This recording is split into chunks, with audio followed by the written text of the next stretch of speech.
I started at a little dirty penny at the top of Hoboken.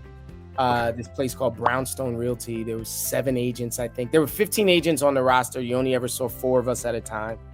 Okay. I think the entire office did maybe 12 sales the whole year. Oh, wow. You know, it was like we used to race the broker to the bank to cash our checks. Like it was stressful, but it was awesome. It was a boiler room, right? Like you did your deals.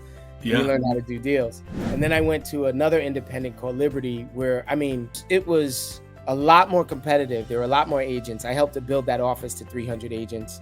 And at the time, that was something major, right? You know, like, before like the 3,000 agent office and things like that, you know. But that office was the #1 independent in all of Hudson County. Okay. And we did more deals per agent than per person production. And then I went over to Keller, and honestly, the first time I was at Keller, I hated it. I freaking hated it. I felt like the information that I was getting wasn't matching up with the action that I was seeing, right? Okay. And so I learned a lot, made a lot of great friends. But then I left and went back to the independent. And right when I went back to the independent is when my youngest son was born. Okay. And, you know, I had to sort of leave the business. Yeah.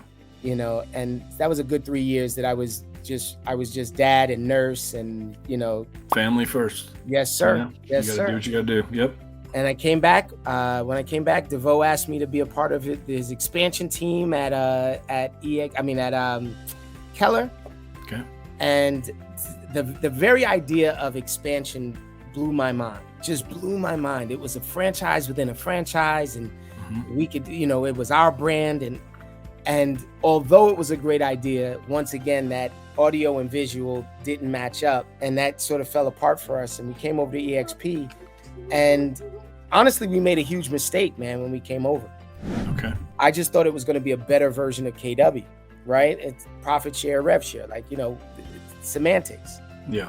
Holy crap. I was not prepared for the world that was introduced to. Right. Like, it wasn't even night and day. It was just like another universe. It was like I was on Alderaan and there was 3 suns. Like, you know, like whole different world. Yeah. It's a whole different world, man. Like, I'm meeting agents like you, agents that are sharing information, crack open their book and be like, this is how I did 1,000 transactions last year. You're just gonna give me, call this guy, speak to this gal, do this thing. Okay, what's the catch? Do it a lot. That's the catch. You know, it was awesome, bro.